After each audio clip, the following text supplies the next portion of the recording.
আজকে আপনাদের জন্য আবার নিয়ে আসলাম OB50 আপডেটের আরেকটা নতুন প্রক্সি সার্ভার। OB50 আপডেটের পর যে প্রথম প্রক্সি সার্ভারটা আইছিল ওই সার্ভারটা নিয়ে কিন্তু আমি একটা টিউটোরিয়াল ভিডিও বানাইছিলাম। ওই ভিডিওতে আমাকে অনেকে বলছে ভাই আমরা খুলতে পারতেছি না, আমাদের সমস্যা হচ্ছে। যারা আগের ভিডিওটা দেখে আপডেটের পর প্রক্সি সার্ভারে আইডি খুলতে পারো নেই, তারা আশা করি এই ভিডিওটা দেখলে খুলতে পারবা। এই প্রক্সি সার্ভারটা খুলতেও কিন্তু কোনো সিজুকু অ্যাপ লাগবে না। তো আজকে আমি আপনাদের একদম সহজভাবে দেখাই দিব কিভাবে আপনারা প্রক্সি সার্ভারে আইডি খুলবেন। ভাই এই ভিডিওটা দেখে যদি আপনারা প্রক্সি সার্ভারে আইডি খুলতে না পারেন তাহলে আই এম সরি ভাই। এত সহজভাবে প্রক্সি সার্ভারের টিউটোরিয়াল আমি মনে হয় না আর কখনো দিছি।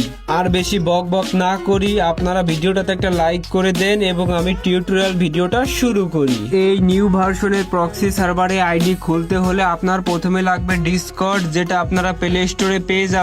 তারপর লাগবে z.gbar, সেটাও কিন্তু আপনারা প্লে স্টোরে পেয়ে যাবেন। তো প্রথমে প্লে স্টোর থেকে এই দুইটা অ্যাপ ডাউনলোড করে নেবেন। তারপর করবেন কি ডিসকর্ডে একটা অ্যাকাউন্ট খুলে নেবেন। যদি ডিসকর্ডে অ্যাকাউন্ট খুলতে না পারেন তাহলে ইউটিউব থেকে ভিডিও দেখে খুলে নেবেন। আরো লাগবে কিন্তু আপনার OX কিবোর্ড বেটা ভার্সন এবং একটা প্রক্সি ফাইল। প্রথমে আপনারা করবেন কি আপনার ফোনে যে নর্মাল ফ্রি ফায়ারটা আছে, মানে আপনারা যেটা প্লে স্টোর থেকে ডাউনলোড করছেন ওটা ওপেন করবেন। তারপর একটা গেস্ট আইডি খুলবেন। গেস্ট আইডি খোলার পর সেটার ইউআইডিটা কপি করে বের হয়ে আসবেন। তারপর করবেন কি এই নর্মাল ফ্রি ফায়ারটা ডিলিট করে দিবেন। তারপর আপনারা করবেন কি গুগলে গিয়ে সার্চ করবেন top.ff20.top। এরপরে আপনাদের আমার ওয়েবসাইটে নিয়ে যাবে। আমার ওয়েবসাইটে যাওয়ার পর দেখবেন কি ডাউনলোড OX কিবো প্রক্সি লেখা। তো এই বাটনটা কিন্তু এখন একটু নিচের দিকে রয়েছে, কিন্তু আমি আপনাদের সুবিধার্থে বাটনটা উপরের দিকে করে দিব। আমার ওয়েবসাইটে যাওয়ার পর আপনারা এই বাটনটা উপরেই দেখতে পাবেন।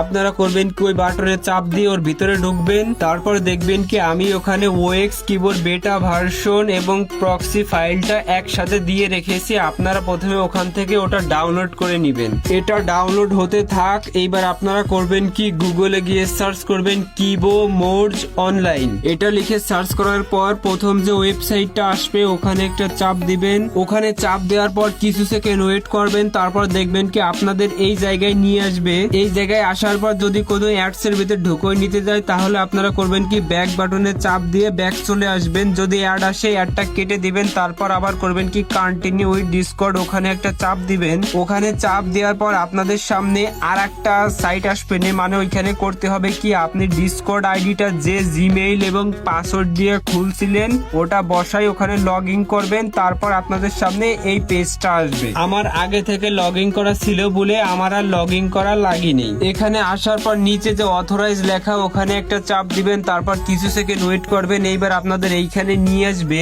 এইখানে আসার পর ওই যে ইউআইডি লেখা দেখতে পারতেছেন ওখানে একটা চাপ দিবেন। যদি অ্যাডস এর ভিতরে ঢুকোয় না তাহলে ব্যাক বাটনে চাপ দিয়ে ব্যাক চলে আসবেন। তারপর যদি এইখানে আবার নিয়ে এসে তাহলে আবার করবেন কি অথরাইজের ওই জায়গায় চাপ দিবেন। তারপর আপনাদের আবার এই জায়গায় নিয়ে আসবে। এবার এখানে যে ওই যে ইউআইডি লেখা ওখানে একটা চাপ দিবেন। যদি অ্যাডস এর ভিতরে ঢুকোয় না তাহলে তাড়াতাড়ি ব্যাক চলে আসবেন। তারপর এখানে করবেন কি গেম থেকে যে ইউআইডিটা নিয়েছিলেন ওখানেটাও বসাই দিবেন। তারপর ওই যে নিচে সেভ লেখা ওখানে একটা চাপ দিবেন। তারপর যদি দেখেন যে ওই যে 2 ঘন্টার কাউন্টডাউন শুরু হয়েছে তাহলে বুঝবেন আপনার এখানে হয়ে গেছে। ইউআইডিটা সাকসেসফুলি অ্যাক্টিভেট করার পর এইবার আপনারা যাবেন ক্রোমের ওই ডাউনলোড অপশনে। এই জায়গায় আসার পর ফ্রি ফায়ার OX কিবো লেখা না ওইখানে একটা চাপ দিবেন। তারপর দেখবেন কি আপনাকে আপনার ফোনের ফাইল ম্যানেজারে নিয়ে যাবে। এইবার এখানে আসার পর com.dts ফ্রি ফায়ার ম্যাক্স ওখানে একটা চাপ দেবেন। তারপর নিচে ইনস্টল লেখা আসবে ওখানে একটা চাপ দিয়ে এই ফ্রি ফায়ারটা ইনস্টল করে নেবেন। এইবার আপনারা আবার করবেন কি ফ্রি ফায়ার OX কিবো ওখানে একটা চাপ দিবেন। ওখানে চাপ দেওয়ার পর আপনাদের আবার এখানে নিয়ে আসবে। এখানে নিয়ে আসার পর ওই অ্যান্ড্রয়েড ফাইলটা চেপে ধরবেন। তারপর নিচে কপি লেখায় কপিতে চাপ দিবেন। তারপর উপরে ডাউনলোড একটা চাপ দিবেন। তারপর ডিভাইস স্টোরে চাপ দিয়ে নিচে ওই যে বাটনটা ওখানে চাপ দিয়ে ফাইলটা এখানে পেস্ট করে দিবেন। আরে ভাই সাহেব আপনার কাজ কিন্তু সব শেষ। এইবার আপনারা করবেন কি এখান থেকে ব্যাক করে আপনারা ঢুকবেন ফ্রি ফায়ারে। ফ্রি ফায়ারের ভিতরে আসার পর আপনার সামনে যখন লগইন পেজটা আসবে তখন করবেন কি ওই যে গেস্ট লেখা ওখানে একটা চাপ দিবেন। তারপর করবেন কি গেস্ট আইডিটা লগ ইন করে নিবেন, মানে যে গেস্ট অ্যাকাউন্টের ইউআইডিটা আপনি অ্যাক্টিভেট করছিলেন না ওইটা লগ ইন করে নিবেন। তো লগ ইন করার পর কিছু সেকেন্ড ওয়েট করবেন। তারপর দেখবেন কি আপনাদের সরাসরি গেমে নিয়ে আসবে। গেমে নিয়ে আসার পর দেখবেন কি প্রক্সি সার্ভারটা কিন্তু সাকসেসফুলি ওপেন হয়েছে। তো এভাবে এইভাবেই কিন্তু আপনারা OB50 আপডেটের পর খুব সহজে প্রক্সি সার্ভারে আইডি খুলতে পারবেন। তো ভাই ভিডিওটাতে কিন্তু অবশ্যই একটা লাইক করে দিবেন এবং আমাকে ফলো করে রাখবেন। আর এই ভিডিওটা যদি আপনি ইউটিউব থেকে দেখে থাকেন তাহলে আমার চ্যানেলটা কিন্তু অবশ্যই সাবস্ক্রাইব করবেন। তো আপনারা সবাই ভালো থাকবেন, সুস্থ থাকবেন, আমাকে এরকম ভাবে সাপোর্ট করে যাবেন। দেখা হবে পরবর্তী কোনো ভিডিওতে।